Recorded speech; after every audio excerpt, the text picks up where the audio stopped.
Seperti inilah rekaman video amatir warga yang merekam detik-detik terjadinya banjir di aliran Sungai Belawan, Kecamatan Ijen, Bondowoso, Jawa Timur.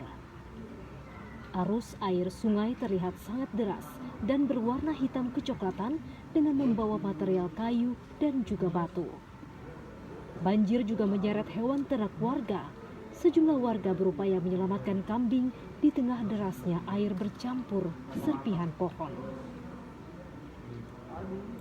Selain banjir, longsor juga terjadi di waktu bersamaan yang menutup akses wisata Pegunungan Ijen. Ruas jalan tertutup oleh material berupa batu, tanah, dan juga kayu. Sejumlah kendaraan terjebak dan tidak bisa melintas baik menuju Bondowoso maupun menuju Gunung Ijen. Petugas gabungan TNI, Polri, dan juga BPBD diterjunkan ke sejumlah lokasi bencana, terutama jembatan Kalipahit, untuk melakukan pembersihan material longsor agar arus lalu lintas kembali normal. Tidak ada korban jiwa dari peristiwa ini, namun masyarakat diimbau untuk tetap waspada terjadinya bencana. Inilah kelima anggota geng motor yang melakukan penusukan terhadap Alip, seorang remaja berusia 16 tahun di kawasan Cengkareng Timur, Jakarta Barat. Dalam aksinya, para pelaku menusuk korban di punggungnya sehingga korban harus mendapatkan jahitan dari tim medis.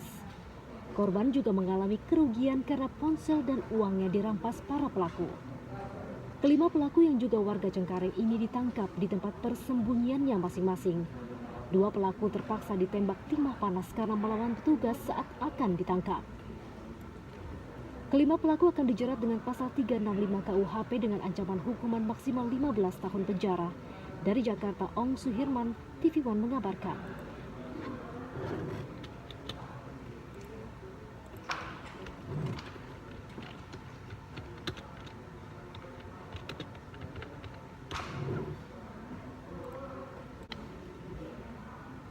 Rumah longsor. Menurut warga, kejadian longsornya dua rumah warga tidak diketahui karena kondisi hujan deras yang mengguyur selama beberapa minggu terakhir. Pasca longsor, warga membantu memperbaiki rumah korban dengan menggunakan alat seadanya dan menyelamatkan barang yang masih bisa diselamatkan. Anak korban longsor mengatakan peristiwa ini terjadi pada Minggu malam saat wilayah itu diterpa hujan deras dan terdampak getaran gempa Cilegon. Imbasnya dua rumah mengalami longsor pada bagian belakang. Warga berharap di tengah pandemi COVID-19, pemerintah dan relawan dapat segera mengirimkan bantuan guna meringankan beban korban longsor. Meski rumah rusak, namun warga bersyukur tak ada korban jiwa dalam kejadian ini. Dari Serang, Banten, Siti Ma'rufah, TV One mengabarkan.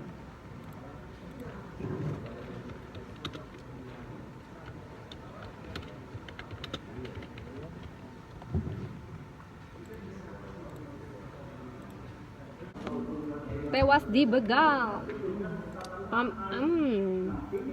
Rekaman kamera CCTV yang terpasang di salah satu rumah warga memperlihatkan aksi kawanan begal mengejar korban dan menghentikan laju kendaraan saat sedang berkendara di Jalan Anggrek, Bekasi Jaya, Bekasi Timur, Kota Bekasi pada Senin dini hari kemarin.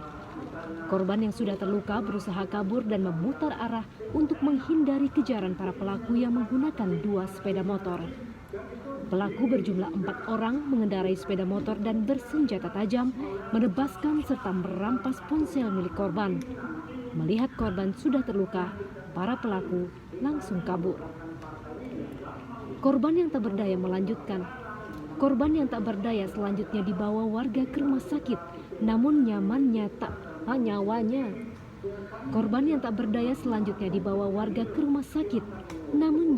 tak tertolong akibat luka bacok di bagian perut. Peristiwa tersebut tengah diselidiki aparat kepolisian Polres Metro Bekasi Kota dengan memeriksa sejumlah saksi mata. Korban diketahui bernama Pian Firmansyah, remaja 19 tahun, warga Babelan, Kabupaten Bekasi. Hingga kini, para pelaku masih buron dan masih dalam pengejaran aparat kepolisian. Dari Bekasi, Jawa Barat, Kurnia Dwi Hapsari, TV One mengabarkan.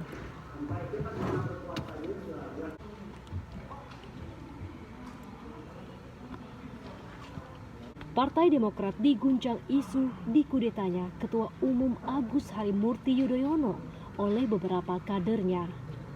Isu ini mencuat setelah AHY melakukan konferensi pers di kantor DPP Partai Demokrat.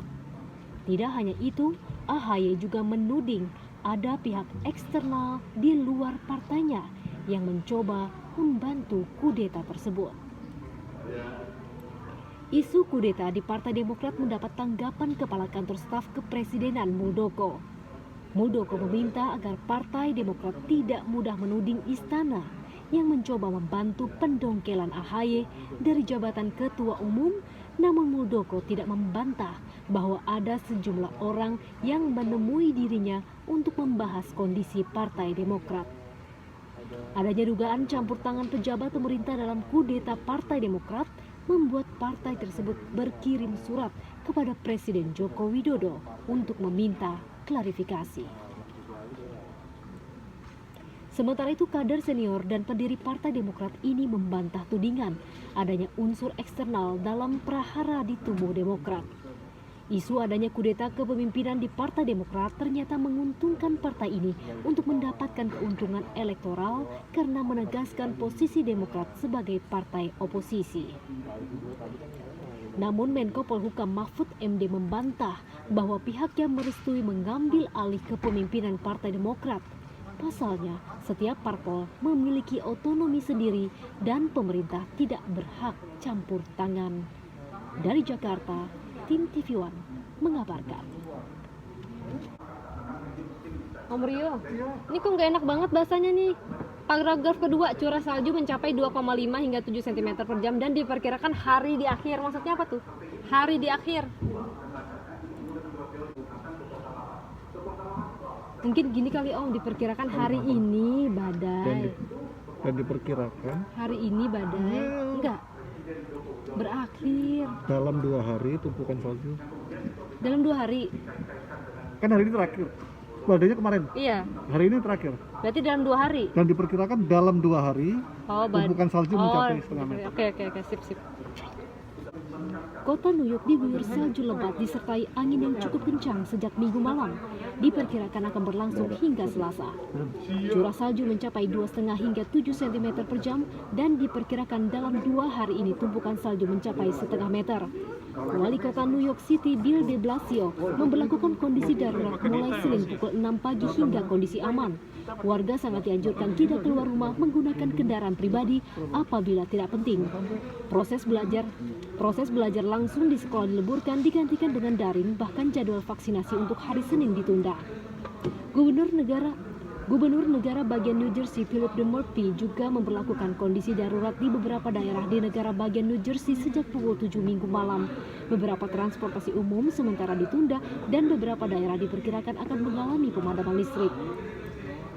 Badai salju yang melintas di kawasan timur laut melintasi beberapa negara bagian dari North Carolina hingga New England.